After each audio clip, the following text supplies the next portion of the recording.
यहाँ पर हमको देखना है कि ये जो एग्रीकल्चर सेक्टर है, एग्रीकल्चर सेक्टर जो था, ये हमने पिछले चैप्टर में भी पढ़ा था कि बहुत कम ग्रोथ थी या स्टैग्नेंट ग्रोथ थी एग्रीकल्चर सेक्टर की। इंडिपेंडेंस के टाइम पर वो कौन सा ज़मींदारी सिस्टम चला करता था, लगान लिया करते थे, वो प्रोडक्टिविटी बहुत कम थी। यूएस से हम गेहूँ लेके आते थे, यूएस वालों ने सुअर को खिलाने वाला गेहूँ हमको दे दिया था, पीएल 480 नामक। तो ये सारी चीज़ें इंडिया के साथ में हुई थी। और ये भी कब हुई थी जब 70 से 75% लोग तो खेती कर रहे हैं, तब जाके भी एग्रीकल्चर की कंडीशन इतनी खराब है। इसीलिए एग्रीकल्चर का डेवलपमेंट करना हमारे लिए बहुत ही ज़्यादा ज़रूरी था। और इसके लिए हमने पहले ही जो 5 ईयर प्लान थे, यानी कि 51 1951 वाला जो प्लान था, उसी से एग्रीकल्चर सेक्टर पे अपन लोगों ने बहुत फोकस करा। फिर भी कुछ ना कुछ फीचर्स या फिर प्रॉब्लम्स हमारे एग्रीकल्चर सेक्टर में थे, जैसे कि क्या, जिनके कारण एग्रीकल्चर सेक्टर ग्रो ही नहीं कर पाया। पहला वाला जो अपना प्रॉब्लम थी वो थी लो प्रोडक्टिविटी। प्रोडक्टिविटी बहुत कम थी। किसान भाई जो अपने को दिख रहे हैं, ये सर पे हाथ ला के बैठे हैं कि भैया प्रोडक्शन हो क्यों नहीं रहा है, ये यहाँ पर ये फसल ये क्यों नहीं बढ़ पा रही है, इतनी जगह खाली क्यों रह जा रही है, क्या समस्या आ रही है। प्रोडक्टिविटी हमारी कम थी क्योंकि लोगों के पास में नॉलेज नहीं था कि प्रोडक्टिविटी बढ़ाई कैसे जाती है। फर्टिलाइजर्स, पेस्टिसाइड्स का यूज़ ना के बराबर करा करते थे। क्रॉप रोटेशन उनको पता ही नहीं था क्या होता है। बहुत सारी चीज़ें थी जिनका नॉलेज नहीं था हमारे किसान लोगों को, जिसके कारण प्रोडक्टिविटी हमारी इंक्रीज़ नहीं हो पा रही थी। दूसरा सबसे बड़ा जो रीज़न था एग्रीकल्चर सेक्टर में समस्या का, वो था डिसगाइज्ड अनएम्प्लॉयमेंट। डिसगाइज का मतलब होता है छुपा हुआ, तो छुपी हुई बेरोजगारी को बोला जाता है डिसगाइज्ड अनएम्प्लॉयमेंट, या it is also known as hidden unemployment, यानी कि छुपी हुई बेरोजगारी। अब इसमें होता क्या है अपने को वो देखना है। जैसे मान लीजिए ये खेत का टुकड़ा है, ठीक है, और अगर इस खेत के टुकड़े में अगर 3 लोग भी काम करें, कितने लोग काम करें, 3 लोग भी अगर यहाँ पर काम कर रहे हैं, तो भी जो प्रोडक्शन होगा वो कितना होगा, 100 ही किलो होगा। और अगर यहाँ पर 5 लोग भी काम करेंगे तो भी प्रोडक्शन कितना होगा, 100 ही किलो होगा। तो ये जो 2 लोग एक्स्ट्रा यहाँ पर काम कर रहे हैं, इनके काम करने से कोई फर्क पड़ता है क्या? नहीं पड़ रहा। लेकिन ये लोग अल्टीमेटली एम्प्लॉयड कहलाएंगे, यानी कि अगर ये जब सर्वे होगा कि कितने लोग एम्प्लॉयड हैं, तो काउंटिंग कितनी होगी, 5 की। लेकिन एक्चुअली में ये 2 लोग कोई काम की ही नहीं है, ये 3 लोग भी उतना ही प्रोडक्शन कर सकते हैं। ये जो 2 लोग हैं, ये दिख तो अपने को रोजगार में रहे हैं, लेकिन एक्चुअली में ये क्या है, अनएम्प्लॉयड है।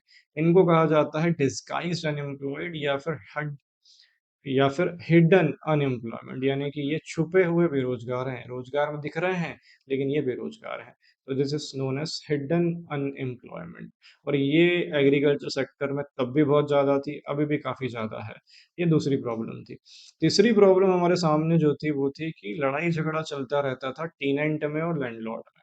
लैंडलॉर्ड यानी कि ज़मीन का मालिक, टीनेंट यानी कि उसकी ज़मीन पे जो काम कर रहा है। तो होता क्या था कि पूरा जो काम करता था, काम करने वाला कौन था? अब ये ज़मीन है, इस ज़मीन के ऊपर काम कौन कर रहा है? काम कर रहा है टीनेंट। काम कौन कर रहा है? टीनेंट। लेकिन टीनेंट जितनी भी मेहनत कर रहा है, वो पूरा का पूरा हिस्सा कौन ले जा रहा है? लैंडलॉर्ड रख ले रहा है। ठीक है? जैसे टीनेंट ने मान लीजिए 100 किलो प्रोडक्शन कर दिया, तो लैंडलॉर्ड ने 100 किलो ले लिया और बदले में उसको कितना किलो दे दिया, 15-20 किलो दे दिया कि जा तू भी मजे कर। तो इस केस में क्या हुआ, पूरी मेहनत किसने करी, टेनेंट ने करी, लेकिन माल कौन लूट के ले गया, लैंडलॉर्ड। यहाँ पर इनके बीच में क्या चलता था, झगड़ा। ये बोलता था इतना मुझे नहीं चाहिए, ये बोलता था इतना ही मिलेगा। तो ये जो सारी चीज़ें हैं, ये सारी चीज़ें बहुत ज़्यादा खराब हुआ करती थी। और अगर मान लीजिए कि कुछ कॉन्ट्रैक्ट है दोनों के बीच में कि कितना भी प्रोडक्शन होगा, ये ज़मीन है, ज़मीन के ऊपर कितना भी प्रोडक्शन कर लेगा टीनेंट, उसके बदले में मिलेगा 20 ही किलो। तो टीनेंट क्यों मेहनत करेगा ज़्यादा प्रोडक्शन करने की? अगर 50 होगा तो भी उसके लिए कोई मतलब नहीं है, अगर 100 होगा उस तो भी उसके लिए कोई मतलब नहीं है, अगर 1000 किलो होगा तो भी उसके लिए कोई मतलब नहीं, क्योंकि उसको ये पता है कि मुझे तो अल्टीमेटली मिलना 20 ही किलो है ना, तो क्यों मेहनत करूँगा? तो ये भी एक झगड़े वाली बात थी। इसके कारण एग्रीकल्चर सेक्टर अपना ग्रो नहीं कर पा रहा था। और डिपेंडेंसी रेनफॉल के ऊपर बहुत ज़्यादा थी। ये जो अंकल अपने को दिख रहे हैं, ये बारिश ऊपर बोल रहे हैं आसमान को देख के कि आजा भाई आजा, पानी आजा, पूरा खेत सूखा पड़ा हुआ है। तो हमारे पास में सिर्फ डिपेंडेंसी हमारी रेनफॉल पे थी। हमारे पास में एग्रीकल्चर की टेक्निक जो है वो तो बहुत ही ख़राब थी। इसके अलावा हमारे पास इरिगेशन की फैसिलिटी बिल्कुल नहीं थी। कुएँ वगैरह बहुत कम थे, नदियों का पानी भी बहुत कम अपन ले पाते थे। तो इरिगेशन की फैसिलिटी हमारे पास कम थी, जिसके कारण हम नहीं क्या कर पाए, ग्रो नहीं कर पाए या फसल नहीं उगा पाए।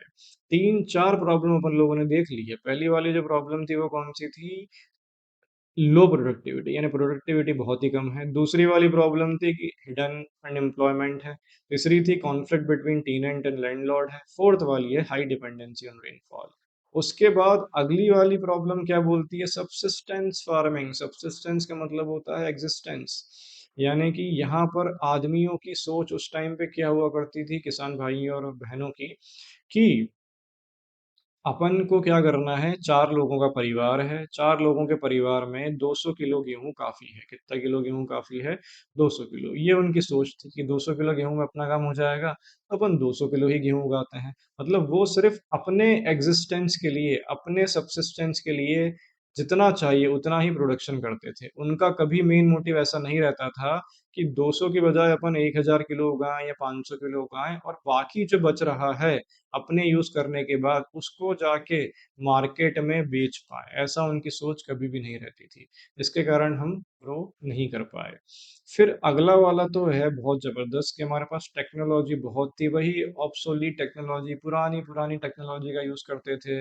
ये दो गाय दिख रही हैं, गाय के कंधे पे, बेचारी के गर्दन पे अपन ने बांध दिया है वो हल। अब इसमें ये हल लगा हुआ है, ये गाय आगे चल रही है, तो और यहाँ से खींचता चला जा रहा है, तो ये फसल क्या हो रही है, इसकी बुआई बुआई होती चली जा रही है। ठीक है, अब ये दिखने में तो बहुत सही लग रहा है, लेकिन पता है इसका भी एक नुकसान है। क्या नुकसान है, कि जब गाय चलेंगी, ठीक है, तो गाय चल गाय पर ये मिट्टी के ऊपर चल रही है ना। मिट्टी के ऊपर जब ये चल रही है तो इनका वजन ज्यादा है, और मिट्टी की टॉप से लेयर ऑफ द सॉइल पे ये क्या कर रही है, अपना पैर रख रही है। अब जब top layer of the soil पे ये अपना पैर रख रही हैं, तो उसके बाद क्या होगा, ये पैर रखेंगी, पैर उठा लेंगी, तो जो top layer of the soil है वो इनके पैर में चिपकेगी, और चिपक चिपक के वो क्या करी जाएगी, आगे चलती चली जाएगी, जिसके कारण से जो टॉप लेयर है सॉइल की वो डिस्ट्रॉय होगी, जो सबसे ज्यादा फर्टाइल होती है। तो ये भी एक प्रॉब्लम थी, टेक्नोलॉजी की कमी हमारे पास में बहुत ज्यादा थी। यहाँ पर लोग मैन्युअली काम करना पसंद करते थे, जिसके कि काम होता क्या था, बहुत ज़्यादा टीडियस, बोरिंग हो जाता था, बहुत ज़्यादा हार्ड वर्किंग था। आज की तारीख में सिर्फ ट्रैक्टर लाओ, ट्रैक्टर चलाओ और काम बढ़िया तरीके से हो जाता है, कोई दिक्कत नहीं आती है। तो ये सारी चीज़ें हमारे पास में कमी थी।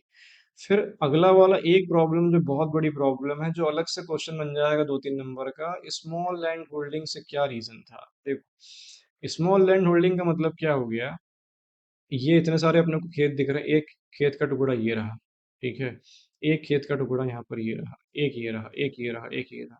तो ये सारे अपने को क्या दिख रहे हैं, खेत के टुकड़े दिख रहे हैं, ठीक है। अब ये अगर खेत के टुकड़े हैं, अगर इनको अपने अपने खेतों में क्या करना है, बुआई करनी है ना, या फिर अपन यूं कहें कि इसको थोड़ा सा जमीन को रोपना है, बोना है, तो उसके लिए ये लेबर इंटेंसिव टेक्निक का ही क्या करा करते थे, यूज करा करते थे।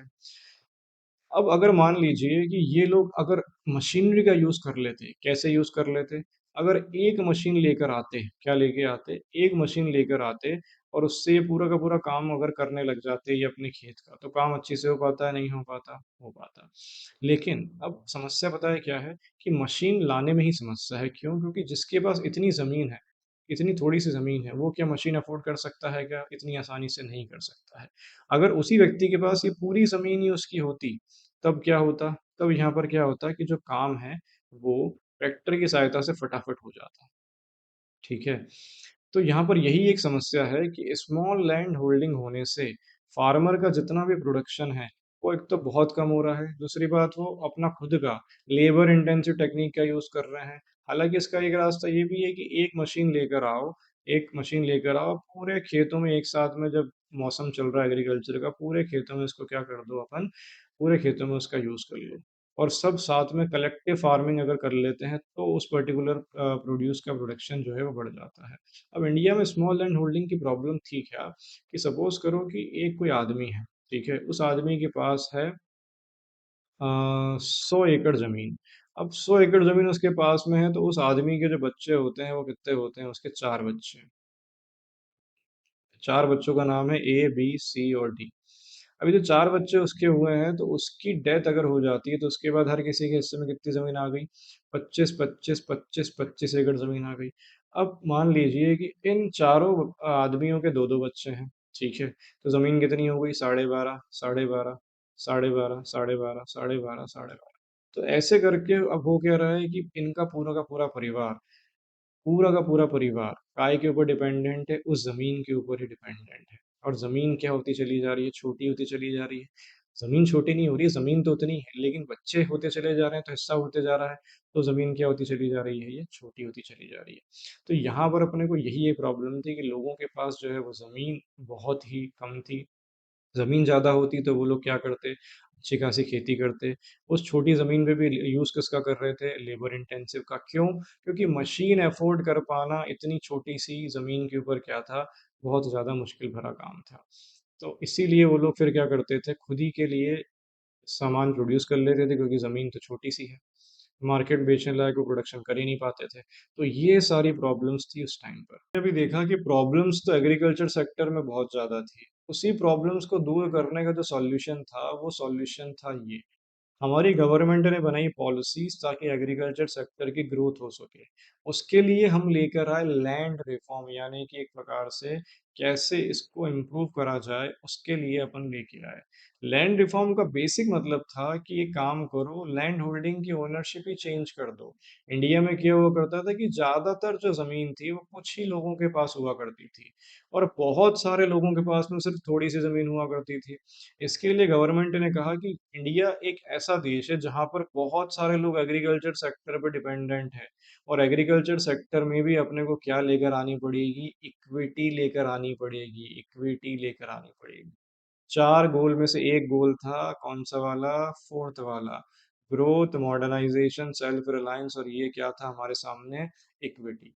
इसी इक्विटी को लाने के लिए गवर्नमेंट ने क्या करा, जितने भी इंटरमीडिएटरी थे, इंटरमीडिएटरी यानी कि जितने भी बिचौलिए थे बीच में जो घूस खा लेते थे, उनको गवर्नमेंट ने हटा दिया और ऐसा बोला कि जो उस ज़मीन के ऊपर खेती कर रहे हैं, यानी कि अगर ये ज़मीन है, तो ज़मीन में एक तो लैंडलॉर्ड होता है, दूसरा टेनेंट होता है। तो गवर्नमेंट ने कहा एक काम करो, लैंडलॉर्ड को हटाओ और अपन एक काम करते हैं कि जितने भी टेनेंट हैं, जो एक्चुअल टेलर्स हैं, जो उस खेत पे फसल को बो रहे हैं, उन्हीं को अपन क्या बना देते हैं, उस ज़मीन का ओनर बना देते हैं। यानी वो ज़मीन उसके नाम कर देते हैं। ये गवर्नमेंट ने ये सोचा क्यों, उसके पीछे एक रीज़न था। उसके पीछे रीज़न क्या था कि अगर उनकी ज़मीन होगी, तो फिर वो प्रोडक्शन अपनी ज़मीन समझ के करेंगे, जिससे कि प्रोडक्शन क्या होगा, ज़्यादा होने लग जाएगा। तो गवर्नमेंट ने 2 करोड़ टेनेंट को अपने कॉन्टैक्ट में डायरेक्ट कर लिया और बीच में जो इंटरमीडिएटरी थे, इंटरमीडिएटरी को गवर्नमेंट ने क्या कर दिया, हटा दिया। जिससे कि उनको ये फ़ायदा होने लग गया कि अगर हम प्रोडक्शन करेंगे, तो फिर हम ही वो पूरी फसल रख लेंगे। लेकिन ये जो इक्विटी वाला गोल था, मतलब जो ज़मीन देने की बात गवर्नमेंट कर रही थी लोगों को, ये प्रॉपर तरीके से हो नहीं पाया। क्यों नहीं हो पाया, उसके पीछे भी रीज़न्स हैं। क्या रीज़न्स हैं?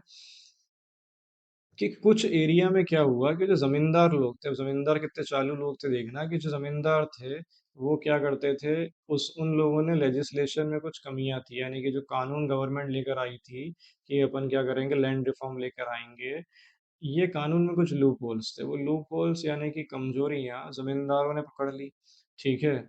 और उसके बाद क्या हुआ कि टेनेंट को ही भगा दिया। टेनेंट को ही ज़मींदारों ने भगा दिया और बोल दिया कि हम ही सेल्फ कल्टीवेटर हैं। जैसे ज़मीन है, ज़मीन पहले ज़मींदार की थी, काम टेनेंट करता था। टेनेंट को उसने बोला कि भैया एक काम कर, तू निकल ले यहाँ से, अब यहाँ पर ज़मींदार मैं हूँ और मैं ही टेनेंट भी हूँ। तो अब ज़मींदार भी यही है, टेनेंट भी यही है, कोई पूछने आ रहा है, गवर्नमेंट के ऑफिशियल्स अगर पूछने आ रहे हैं कि कौन यहाँ पर टेनेंट है, ज़मींदार क्या बोल रहे हैं, हम ही टेनेंट हैं। तो ज़मीन कहीं जा ही नहीं पाई उनकी। तो ओनरशिप लेने के बाद भी हुआ क्या कि जो बहुत ही ज़्यादा एग्रीकल्चरल लेबरर्स थे, बहुत ज़्यादा गरीब जो एग्रीकल्चरल लेबरर्स थे, उनको उससे फ़ायदा नहीं हुआ। क्यों फ़ायदा नहीं हुआ, उसके पीछे भी रीज़न है। अगर ये थोड़ी-सी ज़मीन है, ये ज़मीन अगर किसी को मान लो मिल भी गई, किसी किसान को ये ज़मीन मिल भी गई, तो इस ज़मीन में प्रोडक्शन करने के लिए क्या चाहिए? रॉ मटेरियल चाहिए, पेस्टिसाइड चाहिए, फर्टिलाइज़र चाहिए, उसके लिए पैसे चाहिए जो उसके पास में अवेलेबल नहीं थे और लोन भी बहुत ज़्यादा हायर इंटरेस्ट रेट पे मिला करता था। तो जो बहुत गरीब लेबरर्स थे, उनको कोई फ़ायदा हुआ नहीं लैंड रिफ़ॉर्म का और इतना ज़्यादा फ़ायदा दूसरे को भी नहीं हुआ क्योंकि इतना आसान नहीं है किसी की ज़मीन लेकर किसी और के नाम कर देना। तो ये प्रॉपर तरीके से इम्प्लीमेंट हो नहीं पाया। लैंड सीलिंग का मतलब होता है कि लैंड को क्या कर दिया जाए, सील कर दिया जाए। जिसके पास ज़्यादा ज़मीन है, उससे ज़मीन ले लो, यानी कि एक स्पेसिफाइड लिमिट सेट कर दो, ज़मीन इससे ज़्यादा नहीं होनी चाहिए। ये हर स्टेट में अलग-अलग था, हर स्टेट की गवर्नमेंट ने अपने-अपने हिसाब से जो है इसको तय करा था। तो which could be owned by an individual, यानी कि एक लिमिट से ज़्यादा कोई भी इंडिविजुअल इतनी ज़मीन नहीं रख सकता है। इसको क्या कहा गया? लैंड सीलिंग, ठीक है। अगर मान लीजिए कि किसी के पास 100 एकड़ ज़मीन है, उसको लिमिट सेट करी हुई है 50 एकड़, तो 50 एकड़ जो बाकी उसके पास एक्स्ट्रा है, ये कौन रख लेगा? गवर्नमेंट रख लेगी, और रख के किसको दे देगी? जिसको उस ज़मीन की ज़रूरत है, यानी कि छोटे-मोटे लैंडलेस कल्टीवेटर हो गए या फिर स्मॉल फार्मर्स हो गए। लेकिन ये जो लैंड सीलिंग भी गवर्नमेंट लेकर आई, जिसका क्या एम था? जिसका एम था कि जो ज़मीन जो है, ये इतनी सारी ज़मीन बहुत इतनी सारी ज़मीन कुछ 1-2 लोगों के पास में ही अवेलेबल है। इसको ऐसा करके सब लोगों में अगर बाँट दी जाए, तो क्या हो जाएगा? काम अपना बढ़िया तरीके से हो पाएगा। लेकिन क्या हुआ कि लैंड सीलिंग जो है इतना ज़्यादा सक्सेसफुल हो नहीं पाया। ये वाला भी फ़ेल हो गया, क्योंकि यहाँ पर भी क्या था कि ये जो कानून था, इस कानून में बड़े-बड़े लैंडलॉर्ड्स ने इसको चैलेंज कर दिया। चैलेंज करके उन लोगों ने उसका इम्प्लीमेंटेशन रुकवा दिया। रुकवाने के बाद क्या हुआ, जितने टाइम उनको मिला, केस करने के बाद जितना टाइम उनको मिला, उतने टाइम ने में उन लोगों ने जो 50 एकड़ की एक्स्ट्रा ज़मीन थी, ये ज़मीन अपने रिश्तेदारों के नाम कर दी, क्लोज़ रिलेटिव के नाम कर दी, जिससे कि उनकी ज़मीन ज़ब्त ना हो सके। ऐसे करके उन लोगों ने यहाँ से भी अपना बचाव कर लिया था। हालाँकि लैंड रिफ़ॉर्म कुछ एक स्टेट्स में सक्सेसफुल हुए थे, जैसे कि एक केरला हो गया, दूसरा कि हो गया वेस्ट बंगाल हो गया। क्योंकि यहाँ की जो गवर्नमेंट थी, उन लोगों ने काफ़ी दिल लगाकर, मन लगाकर लैंड रिफॉर्म्स के लिए ये लोग क्या थे, कमिटेड थे। और जो दूसरे स्टेट्स वाले थे, वो इतने ज़्यादा कमिटेड नहीं थे इस केस में। तो यहाँ पर एक और चीज़, ये वाला पॉइंट लिखा है, इसको भी अपन देख लेते हैं। अल्टीमेटली फिर इंडिया में आता है एक जादू, उस जादू का नाम है ग्रीन रिवॉल्यूशन। ग्रीन रिवॉल्यूशन को हिंदी में कहते हैं हरित क्रांति। ये बहुत ज़बरदस्त चीज़ थी। इंडिपेंडेंस के टाइम पर 75% जो पॉपुलेशन थी, वो काय पे डिपेंडेंट थी? एग्रीकल्चर पे डिपेंडेंट थी, ये हम लोगों ने देख लिया।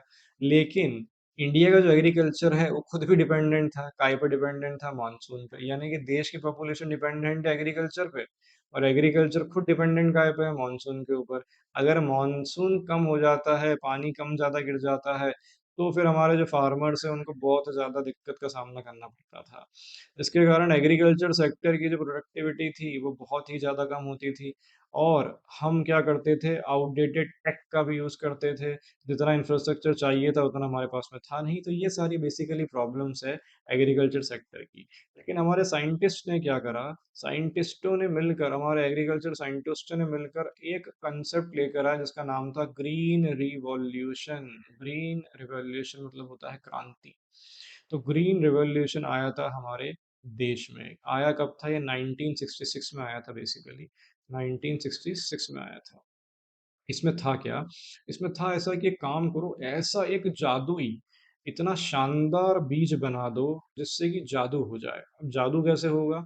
जादू जब होगा जब प्रोडक्शन करने की कैपेसिटी इंक्रीज़ हो जाएगी।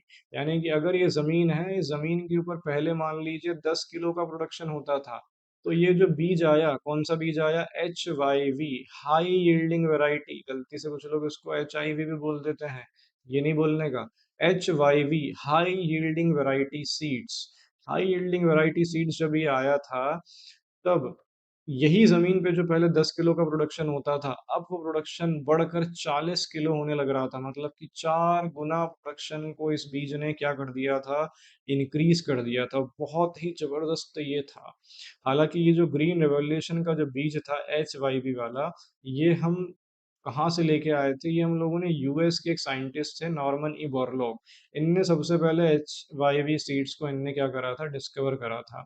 और इसी कारण इन्हीं को कहा जाता है फादर ऑफ ग्रीन रिवॉल्यूशन, मतलब कि who is known as the father of green revolution, the doctor Norman E Borlaug. और यही जो बीज था, यही बीज हम लोग इंडिया में लेकर आए, और इंडिया की टोपोग्राफी के अकॉर्डिंग हमने उस बीज को क्या कर दिया, मॉडिफाई थोड़ा कर दिया।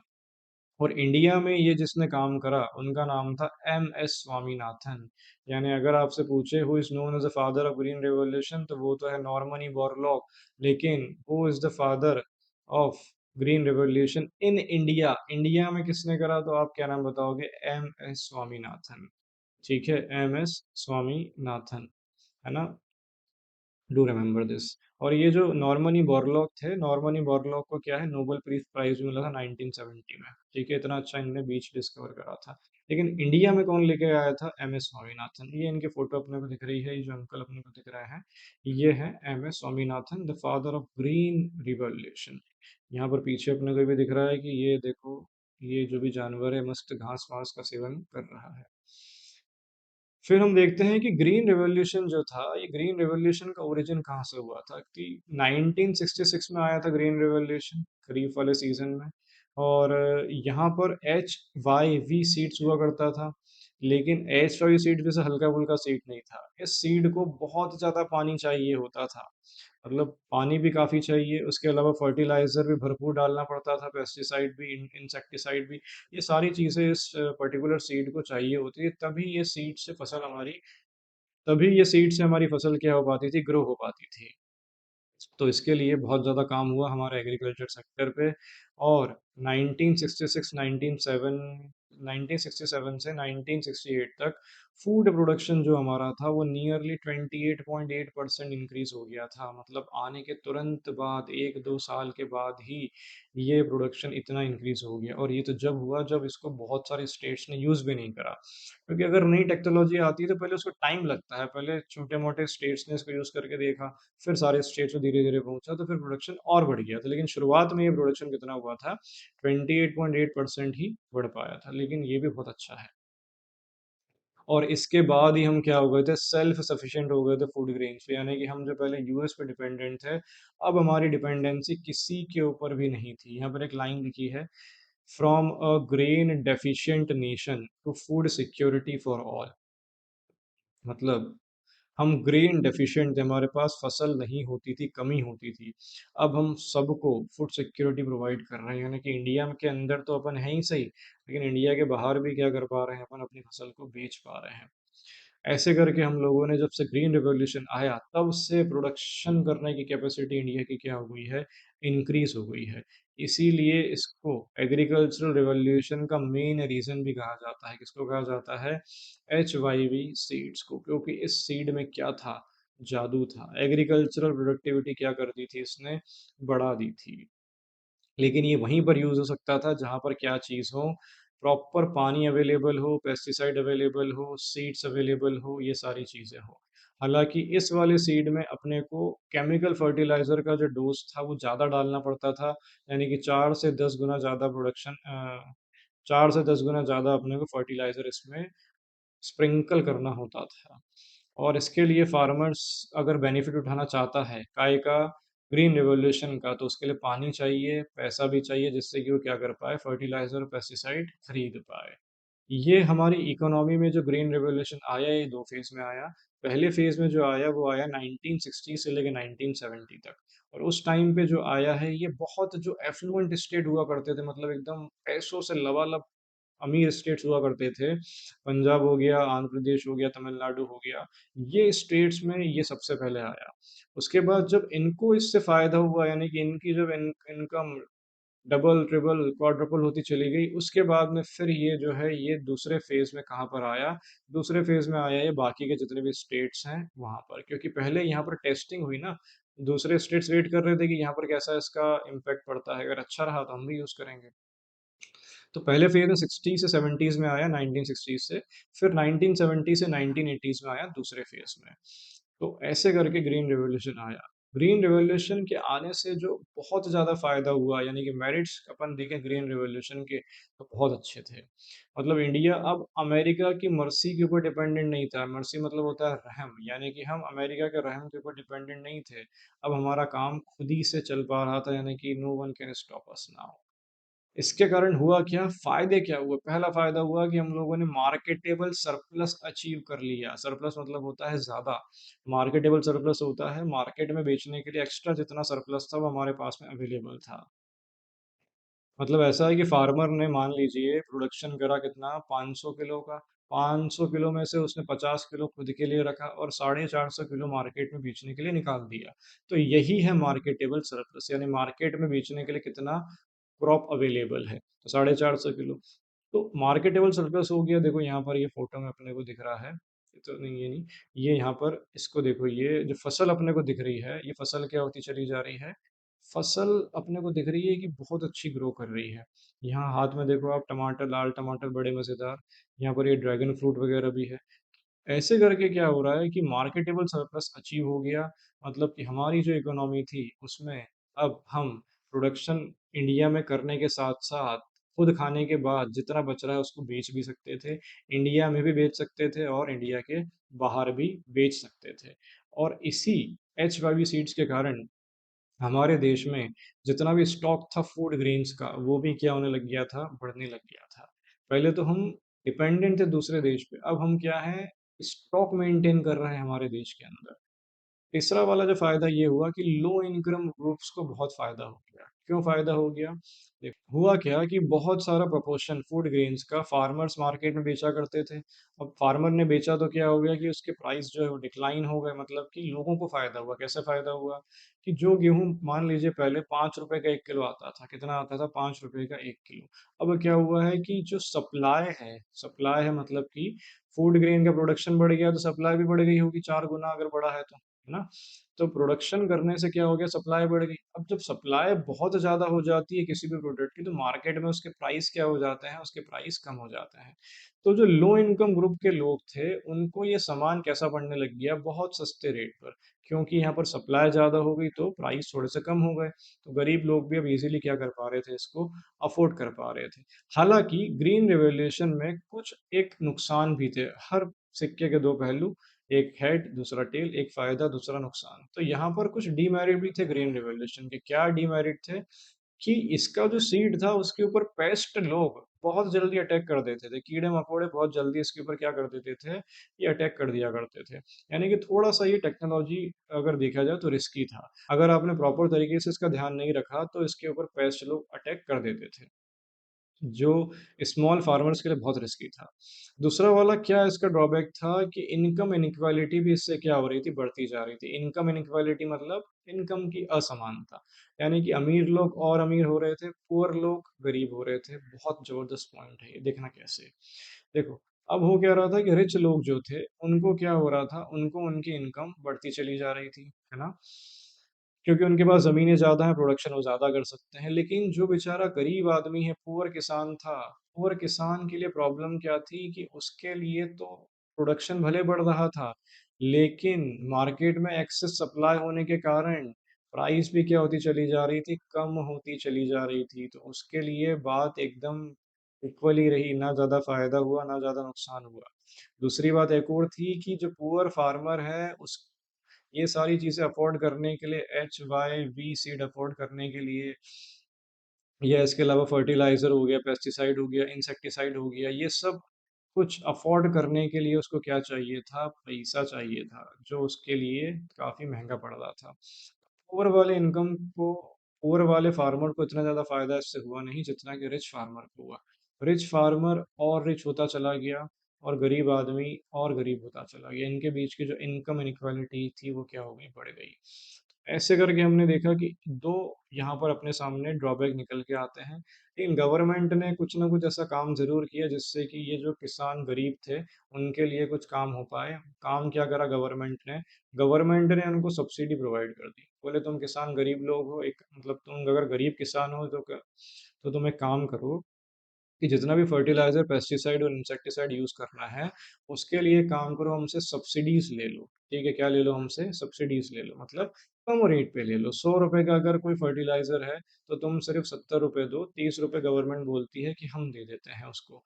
तो यहाँ पर इसको अपन क्या बोलते हैं, ₹30 की गवर्नमेंट ने क्या दे दी? सब्सिडी दे दी। तो सब्सिडी देने से क्या हो गया? किसानों को थोड़ा-सा फ़ायदा होने लग गया।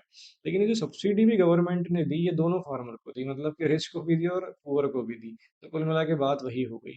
इसीलिए यहाँ पर क्या हुआ कि डिबेट करी जाती है कि सब्सिडीज़ एग्रीकल्चर सेक्टर में देनी चाहिए थी या नहीं देनी चाहिए थी।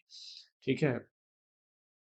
सब्सिडी की डेफिनेशन दी हुई है, सब्सिडी फाइनेंशियल असिस्टेंस है जो गवर्नमेंट प्रोवाइड करती है प्रोड्यूसर्स को ताकि वो अपना सोशल वेलफेयर ऑब्जेक्टिव पूरा कर पाए। मतलब गवर्नमेंट सोशल वेलफेयर ऑब्जेक्टिव अपना पूरा कर पाए। हुआ क्या कि नई टेक्नोलॉजी जो थी फार्मर्स रिस्की मानते थे, तो गवर्नमेंट को सब्सिडी देना ज़रूरी थी। क्यों? क्योंकि पहली बार अगर टेक्नोलॉजी अडॉप्ट करवानी है तो वो देना पड़ेगा ना आपको, उनको सिखाना पड़ेगा कि ये ऐसे है, इतने में मिलता है, ऐसे करके देखो एक बार। कम रेट पे बेचना पड़ा गवर्नमेंट को, गवर्नमेंट ने बेचा। लेकिन धीरे-धीरे हुआ क्या, समय के साथ-साथ गवर्नमेंट ने बहुत सारी सब्सिडी दे दी। अब बहुत सारी सब्सिडी देने से थोड़ा फ़ायदा किसान को तो हुआ, लेकिन उतना नुकसान गवर्नमेंट को भी धीरे-धीरे होने लग गया था। इसी का ध्यान रखते हुए 2 अलग-अलग लोगों ने अलग-अलग अपने मत बनाए। 2 इकोनॉमिस्ट थे। एक इकोनॉमिस्ट ने ये कहा कि सब्सिडीज़ देनी चाहिए या नहीं देनी चाहिए, तो इन्होंने कहा हाँ, देनी चाहिए। और दूसरा ग्रुप ऑफ फार्मर्स जो था, सॉरी, दूसरा ग्रुप ऑफ इकोनॉमिस्ट जो था, वो बोलता है कि सब्सिडी नहीं देनी चाहिए। जो देनी चाहिए, इन्होंने बहुत ज़बरदस्त पॉइंट रखे क्यों देनी चाहिए। तो पहली बात इनने क्या बोला कि इंडिया में फार्मिंग अभी भी रिस्की बिज़नेस है, मतलब बहुत रिस्क है। रिस्क बहुत ज़्यादा है तो एचओयू सीड्स अफ़ोर्ड नहीं करेंगे वो। उनको पहली बार आपको देना पड़ेगा, तब जाके वो अगली बार अगर फसल अच्छी होगी, तब खुद से खरीदेंगे। तो रिस्की बिज़नेस है, सब्सिडी देनी चाहिए। फिर दूसरा रीज़न इन लोगों ने ये दिया कि बहुत सारे फार्मर्स इंडिया में आज भी क्या है, बहुत ज़्यादा गरीब हैं, और अगर उनको आप सब्सिडी नहीं दोगे तो they won't be able to afford the required inputs, वो अफोर्ड नहीं कर पाएँगे।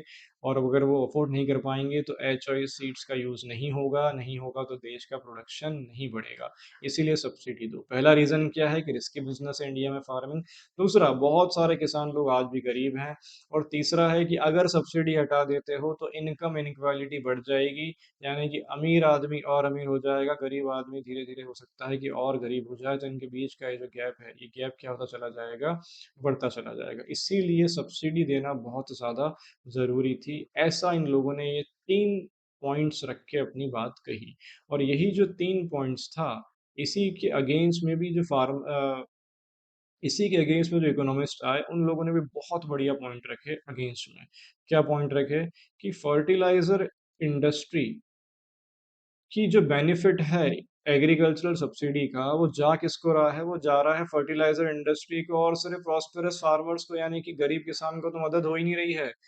फर्टिलाइज़र इंडस्ट्री को फ़ायदा कैसे हो रहा है? क्योंकि 4 गुना से 10 गुना फर्टिलाइज़र एक्स्ट्रा छिड़कना पड़ रहा है। और एक्स्ट्रा अगर फर्टिलाइज़र जा रहा है तो खरीदना पड़ेगा इंडस्ट्री से, और इंडस्ट्रीज़ का फर्टिलाइज़र बिक रहा है, ईज़िली बिक रहा है। क्यों? क्योंकि 30% पैसा तो इनको गवर्नमेंट भी दे ही दे रही है, तो इनको बहुत फ़ायदा हो रहा है, फटाफट माल बिक रहा है इनका।